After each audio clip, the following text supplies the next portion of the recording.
আর দর্শক বন্ধু, এখন বলবো মীন রাশি অর্থাৎ 2024-এর জুন মাসে মীন রাশির জাতক জাতিকার জীবনে কী কী ঘটতে পারে সেই সঙ্গে প্রতিকার। এ মাসের শুরুতে হবেন সিংহতুল্য পরাক্রমী এবং প্রায় সর্বক্ষেত্রে সফল হবেন, সেই সঙ্গে সম্পদ যুক্ত হবেন অর্থাৎ ধনধান্যে ভরে থাকবেন। তবে অত্যাধিক ক্রোধের কারণে ভ্রাতাভগ্নির সাথে মনোমালিন্য দেখা দিতে পারে। আগামী 15ই জুন 2024-এর পর সম্পত্তিজনিত কোনো সমস্যার সম্মুখীন হতে পারেন। 7ই জুন 2024-এর পর বাসস্থানের সমস্যা দূর হতে পারে। কেউ কিনে ফেলতে পারেন নতুন জমি, বাড়ি বা ফ্ল্যাট, কেউ পেতে পারেন সরকারি আবাসন, আবার কেউ শ্বশুরালয় থেকে পেতে পারেন সম্পত্তি অর্থাৎ বাসস্থান। মীন রাশির বিদ্যার্থীর জীবনে উত্থান পতন লেগেই থাকে, তাই বিদ্যার্থীর তেমন চিন্তিত হওয়ার কোনো প্রয়োজন আছে বলে আমার মনে হয়। তবে এরা খারাপ হয় না, মোটামুটি ভালোই হয়। সন্তান সন্ততির প্রতি সঠিকভাবে যত্ন নিলে মীন রাশির জাতক জাতিকার সন্তান সন্ততি সহজেই উন্নতির শিখরে পৌঁছতে পারে, কিন্তু অনুসন্ধানকালে লক্ষ্য করেছি এরা সন্তানের প্রতি অতটা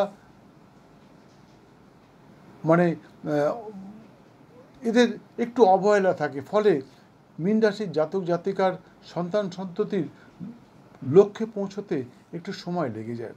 সঠিক লক্ষ্যে পৌঁছতে একটু সময় লাগে। তবে স্বামী স্ত্রী তথা প্রেমিক প্রেমিকার সম্পর্ক অত্যন্ত মধুময় হতে পারে। বিশেষ করে 14ই জুন 2024-এর পর আপনাদের স্বামী স্ত্রী বা প্রেমিক প্রেমিকার সম্পর্ক অন্যের দৃষ্টি আকর্ষণ করতে পারে। বাণিজ্যে নানা উন্নতি সহ আয়ের নতুন নতুন পথ খুলে যেতে পারে। বিশেষ করে আইনজ্ঞ, শিল্পী, অভিনেতা, অভিনেত্রী, গায়ক, গায়িকা ইত্যাদির নানাভাবে যশ খ্যাতি বৃদ্ধি পেতে পারে।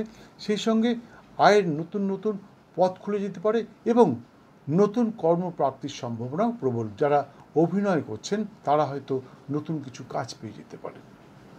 কর্মচারী, আধিকারিক, প্রশাসনিক ব্যক্তিত্ব, জননেতা, জননেত্রী ইত্যাদির জন্য এই মাসটি অত্যন্ত গুরুত্বপূর্ণ এবং শুভদায়ক হতে পারে। সেই সঙ্গে নানাভাবে ভাগ্যোদয়ের সম্ভাবনাও প্রবল। যারা প্রশাসনিক বা সংগঠনের উচ্চ পদে আছেন তাদের জন্য এই মাসটি সত্যি সত্যি অত্যন্ত গুরুত্বপূর্ণ হতে পারে। কেউ পেয়ে যেতে পারেন নতুন পদ, অর্থাৎ যারা লোকসভায় ইলেকশানে জিতেছেন তারা হয়তো মন্ত্রিত্ব পেয়ে যেতে পারেন বা কোনো বিশেষ পদ পেয়ে যেতে পারেন। তবে গুপ্ত শত্রুতা থেকে একটু সতর্ক থাকবেন, কারণ আপনাদের শত্রুরা সবসময় আপনাদের শত্রুতা খ্যাতিমান ব্যক্তিত্বের সাথেই হয়ে থাকে। বর্তমানে আপনার আয় এবং ব্যয় সমপরিমাণ হতে পারে, অর্থাৎ যা আয় হবে ঠিক ততটুকুই ব্যয় হয়ে যেতে পারে। এই মুহূর্তে মীন রাশির শনির 7.5 চলছে। অনেকেই হয়তো নানা রকমভাবে ভয় দেখাতে পারে, পাথর, কবচ, শিকড় ইত্যাদি ধারণ করবার পরামর্শ দিতে পারে, কিন্তু আমি বলবো ওসবের কোনো কিছুর প্রয়োজন নেই। আপনি ধর্মের পথে চলুন, সত্যের পথে চলুন, দেখবেন সর্বক্ষেত্রে সফলতা আসবে।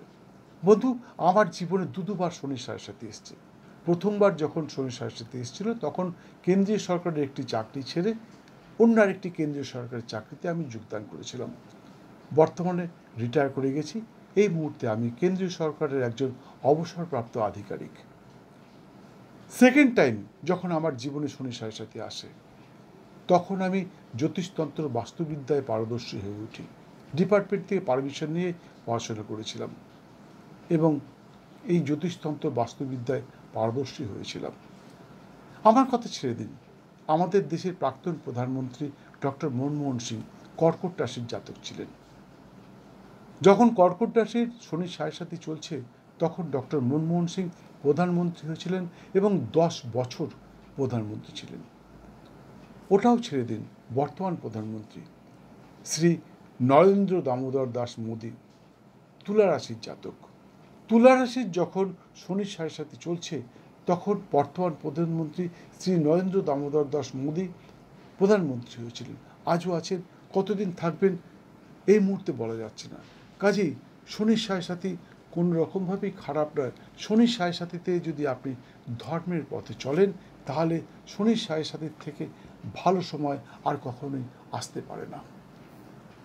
তাই আমার একান্ত অনুরোধ, যে সম্প্রদায়েরই মানুষ হন না কেন, আপনি ধর্মকে বিশ্বাস করুন, ধর্মের পথে চলুন। মুসলিম খ্রিস্টান আপনারা আপনাদের ধর্মের পথে চলুন, হিন্দুরা আপনাদের ধর্মের পথে চলুন।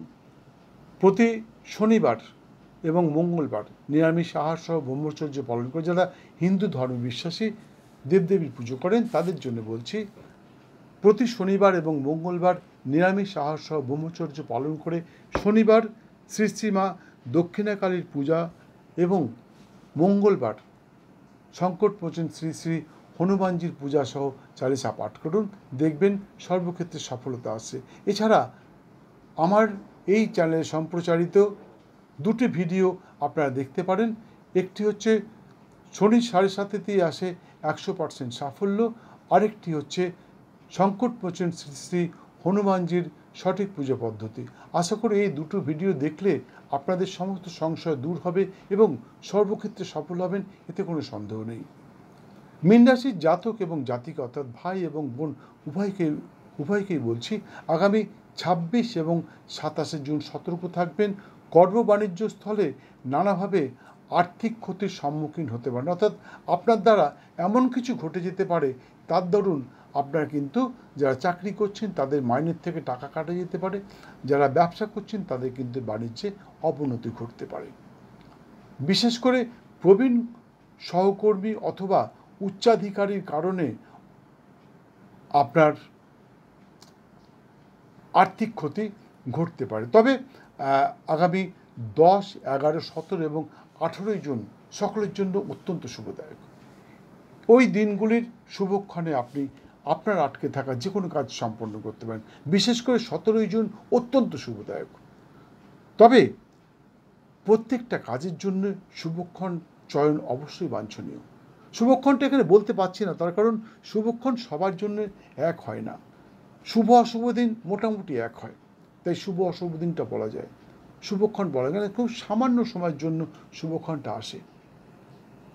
বিশেষ প্রয়োজনে স্ক্রিনে দেওয়া নাম্বারে একটা ফোন করতে পারেন এবং আপনি যদি আপনার জন্মের দিন, তারিখ, মাস, বছর, স্থান এবং সঠিক সময়ের বৃত্তান্ত দেন, তাহলে কিন্তু আমি আপনাকে বলে দিতে পারি যে আপনার কোন সময়টা শুভ এবং কি কাজ করলে সেই সময় আপনি সফল হবেন। বন্ধু, লজ্জা পাবেন না এবং মেসেজ করবেন না। অনেকেই মেসেজ করেন, আমার খুব কষ্ট হয় যারা মেসেজ করে তাদের মেসেজ পড়ে। হয়তো আপনি বলেছেন, মেসেজ করেছেন সকালবেলায়, আমি রাত্রি 12টার সময় মেসেজটা দেখলাম, ততক্ষণে সব কাজ শেষ হয়ে গেছে। দয়া করে ফোন করবেন, আর দয়া করে কেউ জানতে চাইবেন না আপনার বিয়ে হবে না চাকরি হবে না ব্যবসা হবে, ভাগ্যে কি আছে, এগুলো জানতে চাইবেন না। এগুলো জানবার জন্যে দয়া করে সামনে আসবেন, আমি অবশ্যই আপনাকে বলে দেবো। স্ক্রিনে দেওয়া নাম্বারে একটি ফোন করে টাইম বুক করে চলে আসুন, অবশ্যই বলবো। যাই হোক বন্ধু, আমি জানি আপনারা আমার ভিডিওগুলো দেখেন, সাবস্ক্রাইব করেন, শেয়ার করেন, লাইক করেন, প্রচুর প্রচুর ফোন করেন, অনেক কমেন্ট করেন, কিন্তু আপনারা যেটা করেন না সেটা হচ্ছে সময় মতন সঠিক সময় বেল আইকনটা বাজান না, যার জন্যে বা লাইকও দেন না, যার জন্যে দ্বিতীয়বার অনেকেই আমার ভিডিও দেখতে পারেন না, মানে ইউটিউব কোম্পানি নোটিফিকেশান আপনাদের কাছে পৌঁছয় না। তাই আমি সকলের কাছে অনুরোধ করছি, ভিডিওটি দেখতে দেখতে বেল আইকনটা বাজিয়ে দিন, সম্ভব হলে জয়েন করে নিন এবং আমার গ্যালারিতে ঢুকে যান। সেই সঙ্গে এখানে সম্প্রচারিত জ্যোতিষতন্ত্র বাস্তুশাস্ত্রের উপর 1000 সম্প্রচারিত ভিডিওর মধ্যে থেকে আপনার জীবনের জ্যোতিষতন্ত্র বাস্তুজনিত নানা সমস্যার সমাধান খুঁজে নিন। কি নেই এখানে? আপনার আর্থিক সমস্যা যাচ্ছে, কি করে মুক্তি পাবেন, এখানে দেওয়া রয়েছে। দাম্পত্য কলহ চলছে, স্বামী স্ত্রীর মধ্যে অশান্তি চলছে, কি করে মুক্তি পাবেন, এখানে দেওয়া রয়েছে। আপনার কর্মস্থলে অশান্তি চলছে, উচ্চাধিকারীর সাথে বা কলিগদের সাথে আপনার নানা রকমভাবে অশান্তি চলছে, শত্রুতা চলছে, কীভাবে মুক্তি পাবেন, এখানে দেওয়া রয়েছে। কাউকে বশীকরণ করতে চান, কি করে করবেন, এখানে দেওয়া রয়েছে। আপনার ব্যবসা ডুবে যাচ্ছে, ব্যবসাটাকে কী করে দাঁড় করাবেন এখানে দেওয়া রয়েছে। আরও অনেক কিছু, কত বলবো, যত বলবো ভিডিওটা বড় হতে থাকবে এবং আপনাদের অধৈর্য লাগবে। তাই আমি আবার বলছি, ভিডিওটি দেখতে দেখতে বেল আইকনটা বাজিয়ে দিন এবং তারপর ভিডিওটি সম্পূর্ণ হওয়ার পর আমার গ্যালারিতে ঢুকে যান। গ্যালারিতে ঢুকে আপনার জীবনের জ্যোতিষতন্ত্র বাস্তুজনিত সমস্ত সমস্যার সমাধান খুঁজে নিন। যাই হোক, মীন রাশির জাতক এবং জাতিকা উভয়ের জন্যই বলছি, আপনার মীন রাশির জাতক এবং জাতিকা উভয়ের জন্যই বলছি, আপনাদের জন্য শুভ রং লাল এবং হলুদ, শুভ সংখ্যা 5 এবং 7। এছাড়া সর্বক্ষণ একটি হলুদ রঙের রুমাল ব্যবহার করতে পারেন। যারা হিন্দু দেবদেবীর পুজো করেন, হিন্দু ধর্মে বিশ্বাসী, তাদের জন্য বলছি, আপনারা প্রতি বৃহস্পতিবার নিরামিষ আহার সহ ব্রহ্মচর্য পালন করে শ্রী মা তারার পূজায় মাকে তুষ্ট করতে পারলে আপনাদের সর্বক্ষেত্রে সফলতা আসবে এবং সমস্ত বাধা বিড়ম্বনা দূর হবে, এতে কোনো সন্দেহ নেই। পূজা পদ্ধতিটা বলতে পারলাম না, কারণ পূজা পদ্ধতি বলতে গেলে অনেক বড় হয়ে যায় ভিডিওটা। তাই পুজো পদ্ধতি জানবার ইচ্ছুক ব্যক্তি স্ক্রিনে দেওয়া নাম্বারে একটি ফোন করে চলে আসুন। আমি আপনাকে বলে দেবো কোন পুজো কখন কিভাবে করলে আপনার সফলতা আসবে, সেই অনুযায়ী চলুন। আমি বলছি সর্বক্ষেত্রে সফল হবেন, এতে কোনো সন্দেহ নেই। যাই হোক, ভিডিওটি সম্পূর্ণ দেখার জন্য অসংখ্য ধন্যবাদ। ভালো লাগলে একটি লাইক দিয়ে বেল আইকনটি বাজিয়ে দিয়ে সঙ্গে থাকুন। আবার দেখা হবে অন্য ভিডিওর সাথে অন্য সময়। এই মাসটা আপনার খুব ভালো যাক, সর্বক্ষেত্রে সফলতা আসুক, ধনধান্যে ভরে থাকুন, সুস্থ থাকুন। জয় মা।